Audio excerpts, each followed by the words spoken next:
Ladies and gentlemen, a very good evening to you and welcome to this Doha Debate special event sponsored by the Qatar Foundation.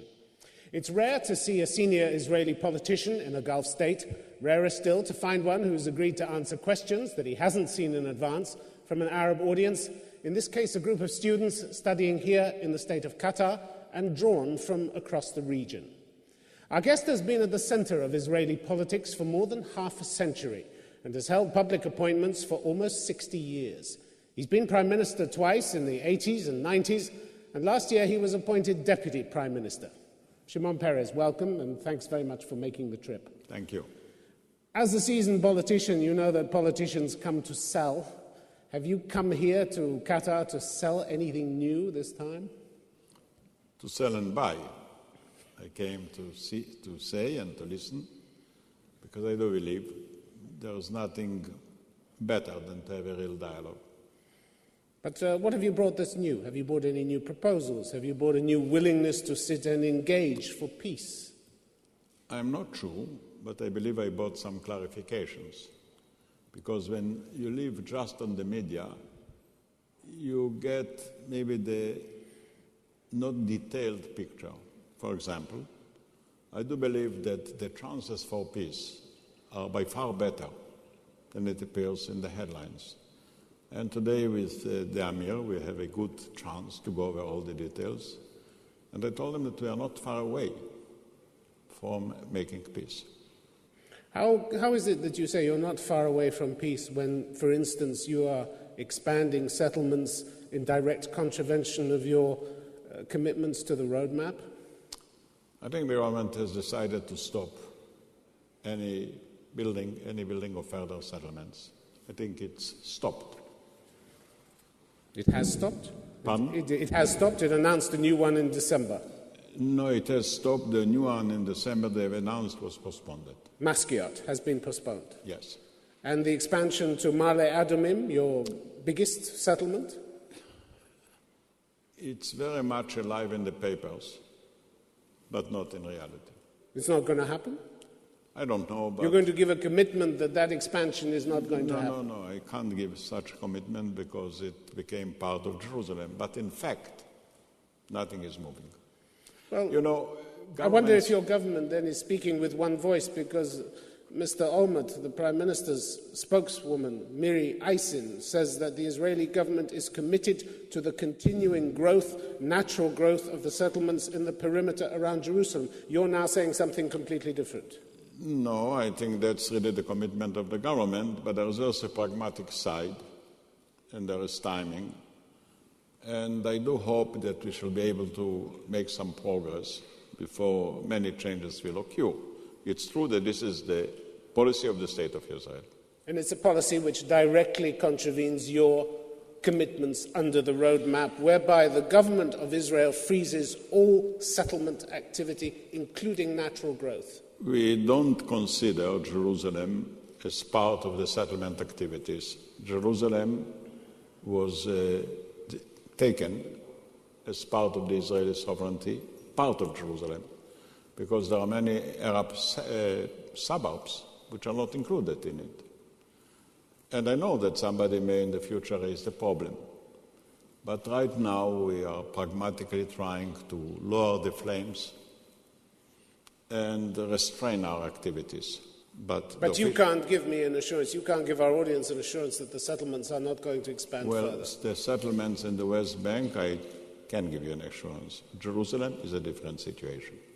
And there are 20 settlements that your illegal outposts that you have promised to get rid of since 2001, and you've got rid of one only under a court order. Why so slow? Why the hold-up? Basically, because there was an intifada, because there were attacks. Look, you look at it from one point of view. The Israelis look at it differently.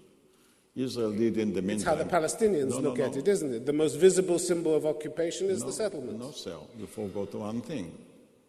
Israel has dismantled settlements in Gaza completely. And yet you retain control over entry, exit to Gaza, the registry of the population. You have a stranglehold over Gaza still. No, sir. I'm sorry. The army left completely Gaza. completely. It's been back quite a few times, hasn't it? Because they are firing missiles against us to stop it. We handed over Gaza completely to the Palestinian hands. But And not the furthermore, entry or exit, not an airport, nothing. No. It's also, Not the supplies that come in or the electricity that the people use. You control all that. No. The passage between us, between Gaza and Egypt, is very much controlled by the European Union and by the Egyptians themselves. And for the first time in history, Israel used force to dismantle our own settlements. So while you're talking about settlement, we have shown an example what we can and have in mind to do. But it wasn't, you dismantled them because, as Ehud Olmert told me a couple of years ago, they were both wrong and untenable. It wasn't an act of kindness to the Palestinians, was it? They were wrong and untenable, his words. Well, if they were wrong, means that somebody else was right. And we left completely Gaza. So when you talk about settlement, look on the other side of the story, which was never precedented. It's unprecedented. You ignore the huge numbers of checkpoints that you keep in the West Bank, the barriers, the separation barrier which separates Palestinians from their land, and you ask why they're unhappy with the state of Israel? 80 checkpoints were dismantled too right now. And then again, the problem is, you see, we dismantled yesterday in Eilat for the first time. Again, there arrived a suicidal bomber.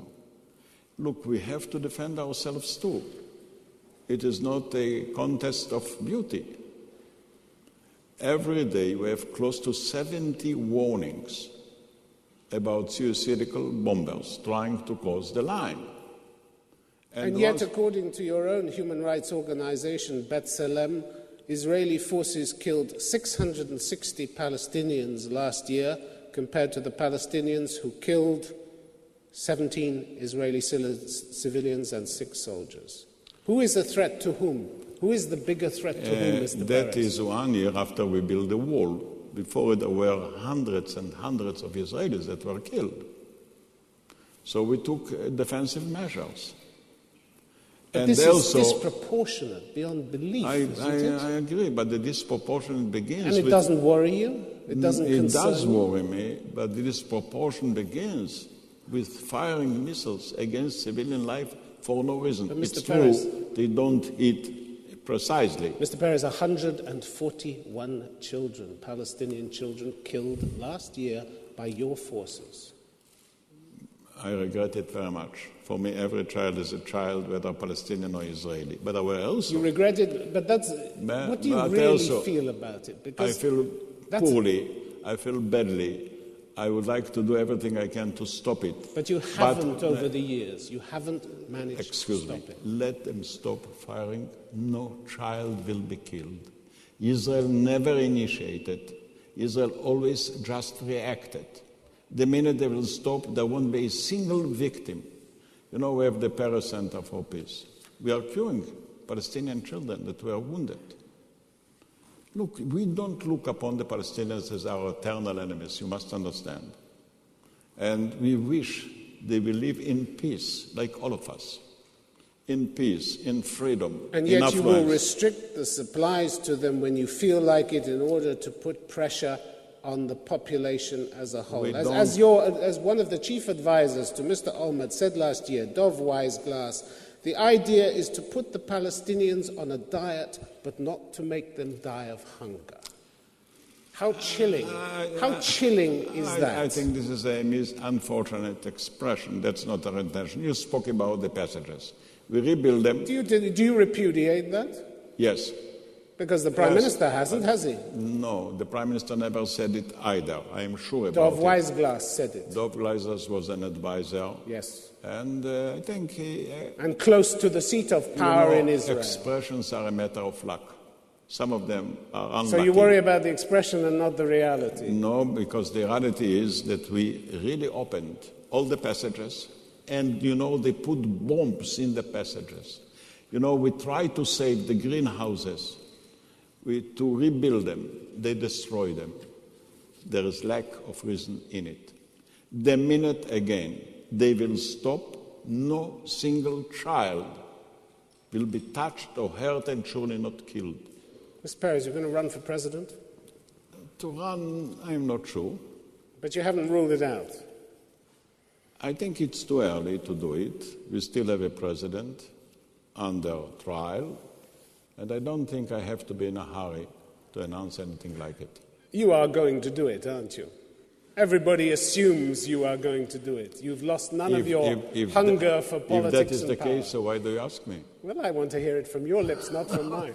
For me, I'm not in a mood to do it right now. You could just share this secret with us tonight. I won't answer you seriously.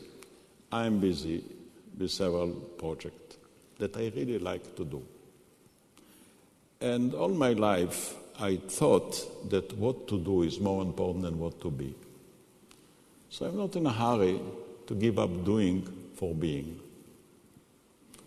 And I know there is an expectation in the country that I shall do it. I mean, the support is over 80%. But still, I wouldn't like to start to run for a post and giving up the job that I'm doing right now for the country.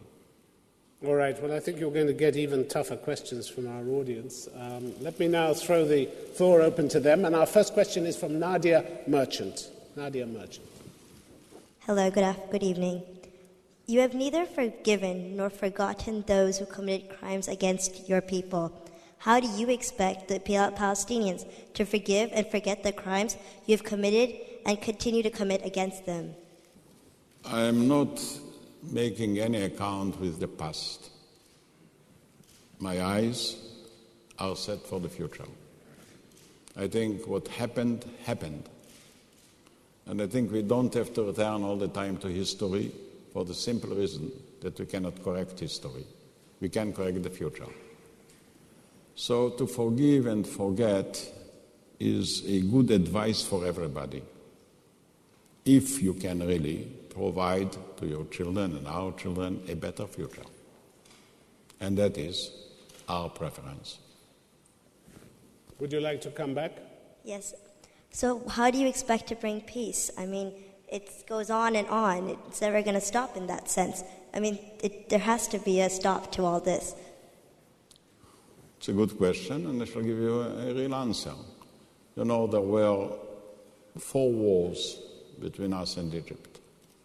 Many Egyptians were killed, many Israelis were killed. And one day, in spite of all the victims, of all the hatred, of all the misunderstanding, we made peace. The same goes with the Jordanians. Again, we were at war, we attacked each other. There were many victims, some of them innocent, and in spite of it, we make peace. The same will happen with the Palestinians. If you have had once a war, it doesn't mean that you have to repeat it eternally in the future.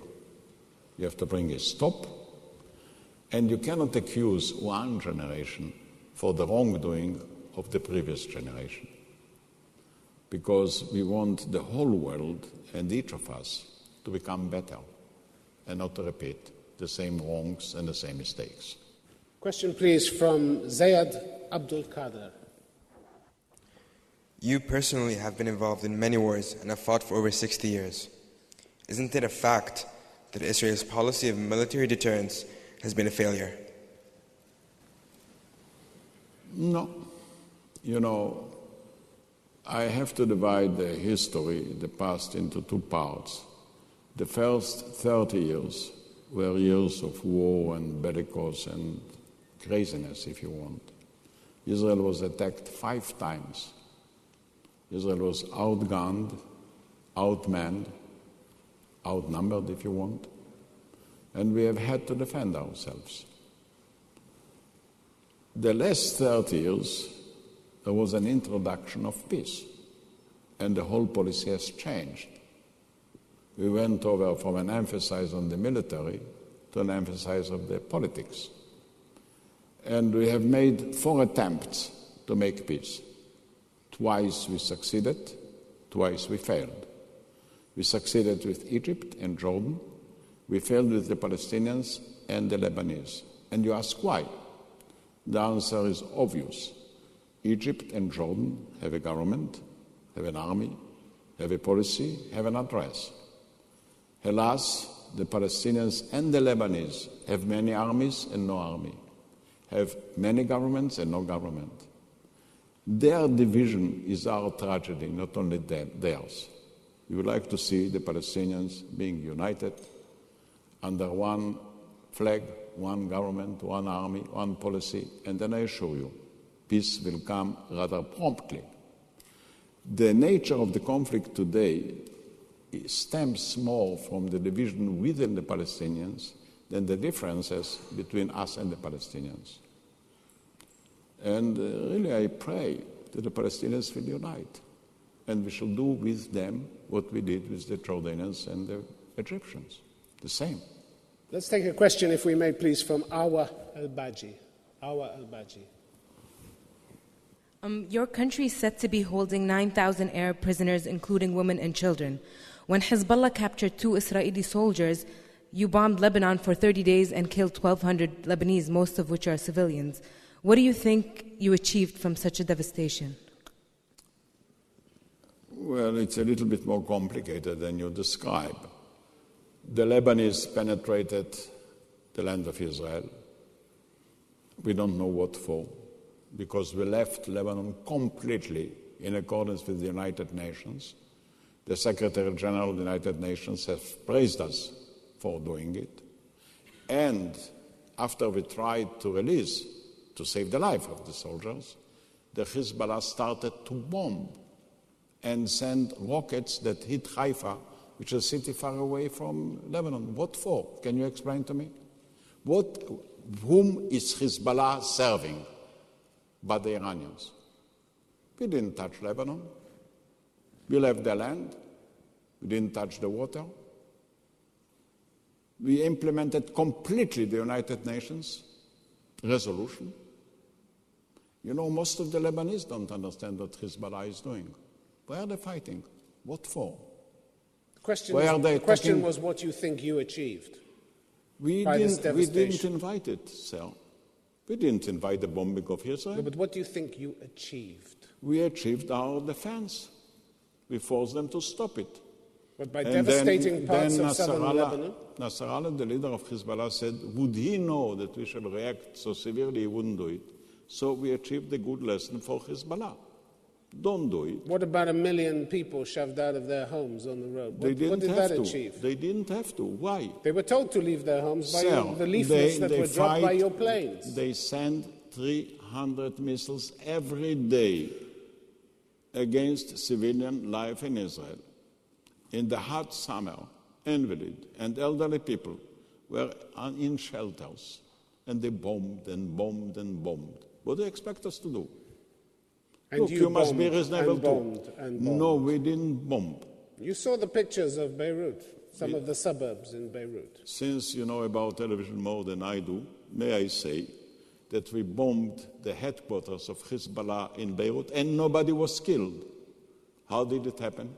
You bombed Kana and plenty of people. No, Kana is a different story. Again, please, you must separate different stories. I wonder if we have anybody from Lebanon in the audience who would like to respond. You, sir, you raised your hand. Over the summer, I was calling my family since the first day, every day, to find out that they're sitting at home not doing anything while planes bombard southern Lebanon. And now I don't feel safe enough to go back. The Lebanese are not our enemy. We don't have any claim about Lebanon. We don't want the Lebanese land. We don't want the Lebanese water. We don't want to mix in the Lebanese politics. We want to see a united, integrated Lebanon, a peaceful Lebanon. For years and years, our relations were superb, as you know. And then a foreign body came in. You have an army within an army, a state within a state, the Hezbollah. They are getting orders from the outside, not from the Lebanese. Today they are trying to bring down the legitimate government of Lebanon, of Mr. Senor. They dispute that. They dispute that they're getting their orders from outside. Are you surprised that they dispute? Surely. So it's your word against their word? No. What does Hezbollah want? They have to explain to somebody. Why are they shooting? Why are they firing? Why are they provoking? Let Lebanon live in peace. Okay, let's take a question from the gentleman over there. You had your hand up, sir. What about the airport? Who bombed the airport? Who bombed all the tunnels? Who bombed all the overpasses just to cut water and electricity from Beirut? We closed the airport because weapons were smuggled to Hezbollah through the airport, and we asked to stop it. And today again, we asked the Syrians, not only us, the United Nations, to stop supplying missiles to the Hezbollah. There is a legitimate government in Lebanon that we respect. You know what happened in the last war? The United Nations demanded that Hezbollah will permit the Lebanese army to be deployed along the border with Israel. They refused. Only in the last war, they were forced to leave the border and hand it over to the legitimate army of Lebanon. But what happened when the United Nations also asked Israel to withdraw?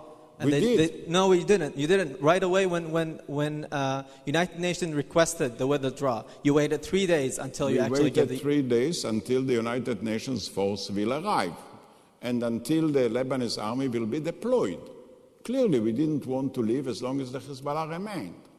Once the Hezbollah left, the Lebanese army arrived, the United Nations arrived, we left.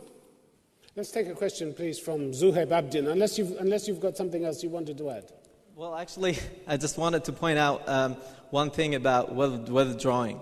I'm sorry, about the war itself. Most politicians and authorities in Israel mentioned that the war was a loss for Israel, and Israel lost the war. What do you say about that? You know, every war is a loss. I prefer peace. No, I'm talking about just Israel. We're not talking about, Well, depends. It's a loss depends how you judge it. For example, if the Hezbollah left the border, I don't think it's a loss. If fire stopped, I don't think it's a loss. And even if Nasrallah says that he didn't expect such a reaction, so he learned a lesson. And by the way, he gave some very nice compliments to Israel, which I appreciate. He says, look, a country, maybe they have gotten some mistakes, but they have the guts to correct it publicly. We don't say that Israel never committed a mistake. We do. We correct it. But let me say one thing to all of you. You must understand deeply and profoundly that Israel is in search of peace. We don't look for territories.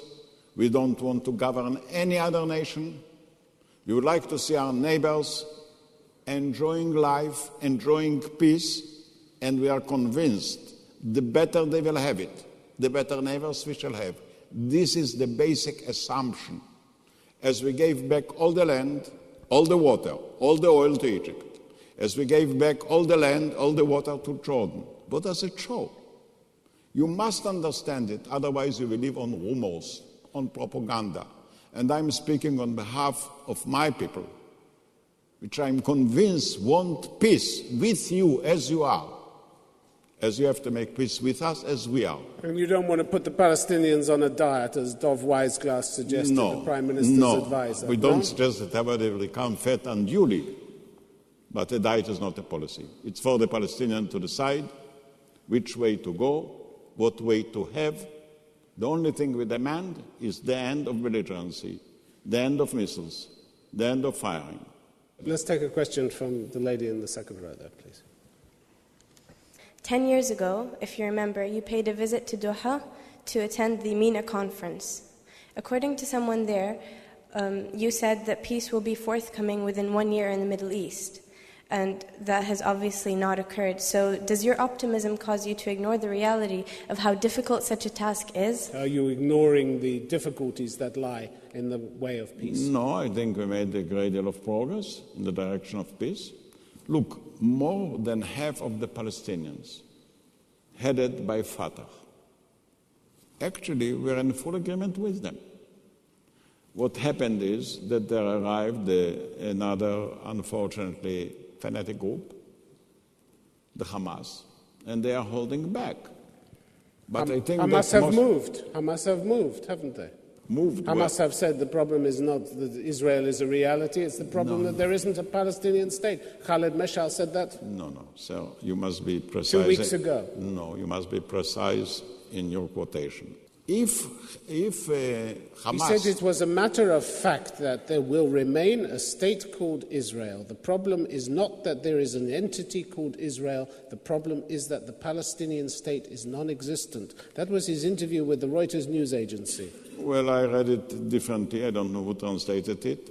But I read that the fact is that Israel is in the territories. He didn't recognize, and they refused to recognize Israel as a state. Would they recognize?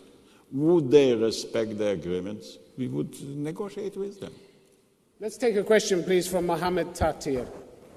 Mohammed Tatir. Thank you, sir. Mr. Perez, my family's home used to be in the area that is now Ben Gurion Airport. The right of return is physically not possible for us. Israel has consistently rejected the right of return for Palestinians. Would you now agree, at a minimum, for international arbitration to decide compensation for Palestinians who lost their land? Israel will be willingly participate in any attempt to compensate for any loss of home and land. We don't need an arbitration. We don't mind that this will be done by international body. Actually, we agreed. And I think there was a joint committee appointed, headed by Canada, to see for ways and means of compensation. And I represented Israel in that committee. We don't want anybody to suffer unduly, unnecessary. It's not our aim. You must understand, ladies and gentlemen, I don't look upon you as enemies. Please don't look upon me as an enemy. I look upon you as people that will grow to make peace, and I'm a grown-up man who tries to continue the process of peace. Don't get it wrong.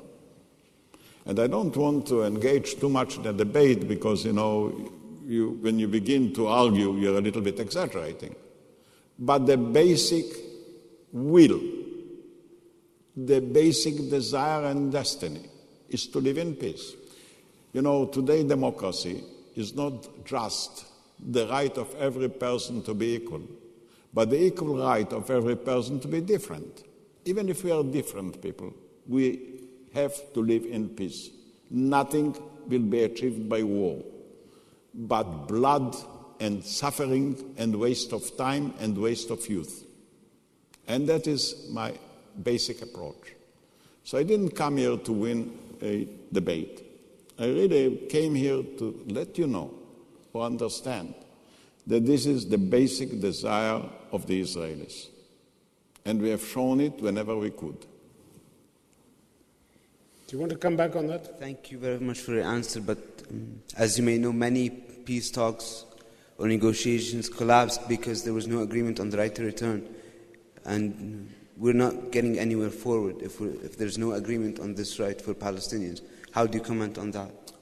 We handed over Gaza completely, and we're ready to hand over most, if not all, of the West Bank. So what does it show?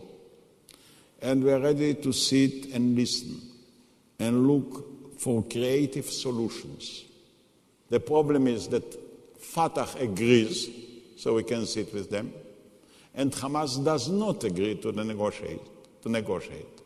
That's the only problem. Lady in the front row. You mentioned that Israel should defend themselves. So are Palestinians. They should defend themselves either. And it seems the only way to do so for Palestinians to defend themselves is youth going up there and blow up themselves. You consider them suicide bombers and terrorists. We consider them brave. And the violence still going up and up. And so who are you blaming then? Palestinians, Israelis, both? I don't blame anybody. I blame people that make out of themselves a bomb. And you say we. I don't know who are the we. I read a declaration by a very distinguished sheikh here in Qatar that turns to the Arabs and says, stop it. It's against the Quran. You don't have the right to commit suicide, kill yourself, and kill other people. And I agree with him fully. What about the Israeli attacks? Do you think that more victims coming of suicide bombers more than the Israeli attacks? I don't think so. No, we say there is no need of violence. You know, peace was achieved without violence. I think it's better to sit around the table and negotiate and we said for many times and many years, Camp David, for instance, roadmap. We sit and we achieved. We achieved peace with Egypt, the largest Arab country. We achieved peace with Jordan, and we made progress with the Palestinians. Israel is the first country to recognize a Palestinian personality, to recognize the right of the Palestinians of their land. And we are ready to continue to negotiate. The bombs are holding the negotiations, not furthering it. And believe me, better go the way of Gandhi, better go the way of Nelson Mandela, you and us. And I'm telling you time and again that by peaceful negotiations you will achieve quicker and better whatever you have in mind. And I don't suggest to use killing instead of arguments and dialogue. It's a mistake. And I don't say all the Palestinians are wrong, all the Israelis are right. No. I say that whoever uses force is mistaken, because the greatest force in life is goodwill. And the greatest hope in life is peace. Don't kill, don't be killed. It's not necessary. Thanks. Gentleman in the fourth row. You, sir. Mr. Perez, you claim that Israel was the first country to recognize the Palestinians' right to their land. Now, putting the past aside and concentrating only on the West Bank and Gaza, what kind of recognition is this that comes with constant incursions, the expansion of settlements, the maintaining of settlements on land stolen from Palestinians, and also, if we extend this further, what kind of respect is this for other people's sovereignty on their land when Israel continues to occupy the Golan Heights, which were taken from Syria, and the Shebab farms, which I agree are contested by both countries, but they are not Israeli land? What do you mean we occupy the Golan Heights? Syria attacked us for no reason, without provocation. In the holiest days of our life, Syria, together with Egypt, they had a surprise attack against Israel. Israel went to fight. We won the Golan Heights in the war, and we won the Sinai Peninsula, which is by far larger, 40 times the size of the Golan Heights. But what about Palestinian land, Mr. Perez? My question was also directed at Palestinian land. My question was also directed at the West Bank and the amount of settlements constructed, especially around East Jerusalem. You claim you recognize the right of Palestinians to this land, yet you maintain and expand these settlements. Well, Palestinian land in Gaza we gave back completely. We withdrew and we dismantled our settlements. While expanding settlements in the West Bank, we say we are ready to sit down, and in an opening position, we suggested practically an inch for an inch. Part of it by withdrawing, and part of it by trading land for land. Jerusalem is not necessarily a Palestinian land. Jerusalem, in our judgment, is Israeli land. So we have a controversy there. But President Bush told you in April 2002, he said the occupation must end. He said the occupation must end through withdrawal to secure and recognize boundaries consistent with UN resolutions 242 and 338. You've ignored that demand. No, I agree to it. But for the last 4 or 5 years. I'm sorry. Since he made it. What does 242 and 338 say? That we have to retreat to secure borders, to agreed and secure borders. Also talks about the inadmissibility of holding land acquired through invasion. No, we are ready to sit down. We need also security in Palestinian land. You can't say give back the land and you won't have security. Doesn't make sense. Look, there are two sides to the story. And Israel said we are ready to give back land for security. And we gave back land. And we didn't get completely the security. But now what do you want us to do? To give back land and say now attack us again? Don't we have the right to insist to have security? We have another question which relates Yes, to please. that, which is about the separation barrier. From Thomas Canswick, please. Thomas Canswick. Many in the Arab world see the building of a wall by Israel as a major obstacle in the peace process. What can you say to dispel these beliefs? I think the wall is temporary. And was done because we were forced to do it. There were an ongoing stream of attacks by suicidal bombers against Israel. Since we built the wall, it was cut by 80%.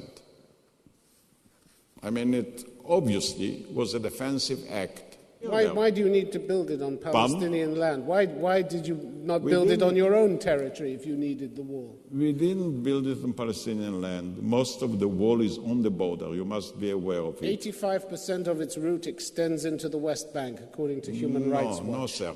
85%. They're wrong. No, sir.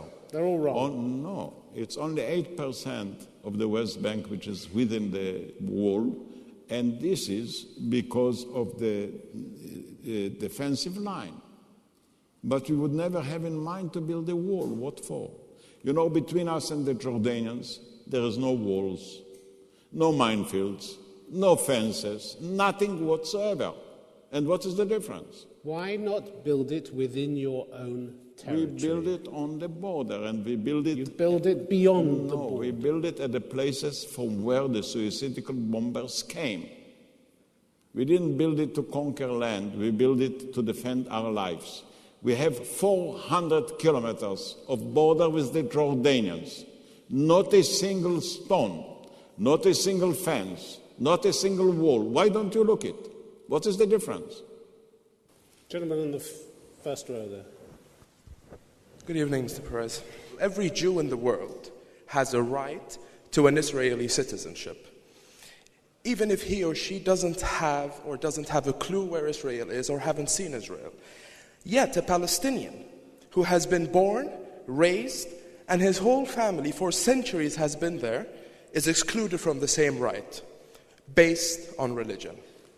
Does this mean that Israel, a country, is built on exclusivity of Jewish supremacy and a type of racism?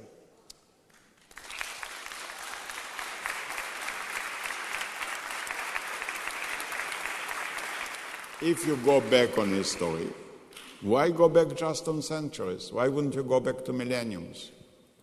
Where does past begin? At the convenience of your point of view? Or at the early days? The early days, as you know, there were not Arabs in Israel. So, I mean, if you go to the past, it's endless. Go to the future. Now, let me tell you about being Jewish and being Arabs. I know, to be honest, that many Arabs would like to wake up in the morning and see instead of the Israelis sweets, for example. I know that many Israelis would like to wake up one morning and see instead of the Arabs Dutch, for example. It won't happen. You can't change neither your parents nor your neighbors. We have to negotiate with you as you are, in full respect. You have to negotiate with us as we are, with all the difficulties. We are not going to change neither our content or personality. And I believe it's possible. All of us are human beings. But we're talking about a Israeli citizenship. And if you want to go to the past, why wouldn't you begin with Abraham? By the way, the Palestinians and the Muslims are saying that all of us are children of Abraham. Was Abraham an Arab? Abraham was Jewish. So what? If we are the children of Abraham, so should be brothers. What we're talking about, Mr. Perez, is the Israeli citizenship as well. It won't help the citizenship. You have Iraqi citizenship. Does this prevent a fight between the Sunnites and the Shiites? Look, you must follow ethnicity. There are 24 Arab countries. What is an Arab country? A country where the Arabs are a majority. If you try to change the majority, you may do it, but then you'll have a conflict. There is a single state where I have a Jewish majority. You can't take it away from us, because then we shall not be a Jewish state, and the conflict will go on. The passport will not overpass the conflict, as we see in Algeria, as we see in Iraq, as we see in Sudan. It's not an answer. And you know what we have? We are 7 million people today in Israel. 1.4 are Arabs. They are full citizens. They have equal right. And if there is the slightest discrimination, we are trying to overcome. Among them, you have today already 50,000 academicians. Every year, 19,000 young Arabs, boys and girls, are registering in the universities. You know, out of the 50,000 academicians, many of them are doctors. They work in the Israeli hospitals. And you'll come into a hospital, you wouldn't distinguish between an Arab and a Jewish doctor, or between an Arab and a Jewish nurse. If we can handle our health and life together, why should we fight? Could we have one from Dana Sheikh Mahmoud, please? Dana Sheikh Mahmoud. You said, I quote, "The president of Iran should remember that Iran can also be wiped off the map. Would Israel launch a strike against Iran's nuclear facilities like it did against Iraq in the 80s? We never said it. Look, we don't have any problems with Iran. Historically, we have had excellent relations with Iran, under Cyrus, for example, as a king, under the last king. The problem is not Iran, the problem is Ahmadinejad. It's a problem for Israel. It's a problem for the principalities here. It's a problem for the Iranian people, because it does not carry neither a promise nor a solution. You told a meeting at the Economic Forum in Davos that there were two alternatives: military action or regime change. Yes. You believe that? I believe that they... And is Israel prepared to carry out either option? No, Israel will not intervene. Israel never threatened any country, not by any weapons, including nuclear weapons. Israel was threatened, but Israel didn't threaten anybody else. And we don't intend to change our policy. We are not declaring any enemies. We don't suggest to wipe out anybody. If we shall be attacked, we shall defend ourselves. We belong to the same globe, the same world. What happened in the past remains, but as an irrelevant division, as an irrelevant prejudice. And you are young people who work for the future. We have a question, please, from Duha Ben Hida. Duha Ben Hida. My question is about Iraq. Has the decline of Iraq become an advantage for Israel? No. We don't have anything, and we don't want to play any role in Iraq. And from my standpoint, I would prefer to see a united Iraq than a divided Iraq that will unsettle the stability of the Middle East. But we are not masters of anybody. The only thing which is in reference to our neighbor is to achieve peace and stop war. We don't have the slightest intention to intervene in the way of life, in the policies of another land. It's not our business. We were not born to master our people. We left the house of slaves not in order to become a house of masters. Could we have a question, please, from Mariam Gabriel? Mariam Gabriel. Mr. Perez, if you could change one thing that the Arab world perceives about Israel, what would it be? To look to the future. Look, I suggest to you, leave history. It's a waste of time. History is full of mistakes. Some people say you have to study history in order not to repeat the previous mistakes. Okay, so you'll make other mistakes. Doesn't matter. If you want to remember something, put it on the internet. The internet will remember instead of you. Use your faculties, your talents, your imagination to build a new future, not to repeat an old past. And then you and us and everybody can be happily living together in peace. I'm telling it to our young people, I'm telling it to you. Look to the future. The future is not necessarily a repetition or a continuation of the past. The future is totally divorced from the past, as science is divorced from land. We live in a different globe. And I'm telling you, you and our youngsters, you have a lot of talent, a lot of potential. Put it in a positive use, you and our boys and girls as well. And you will discover that you don't have to repeat the ill doing of the past, but you can build a future of harmony and understanding and tolerance. All right, I'm afraid we've run out of time here. Mr. Perez, thank you very much indeed for coming here, for making the journey here.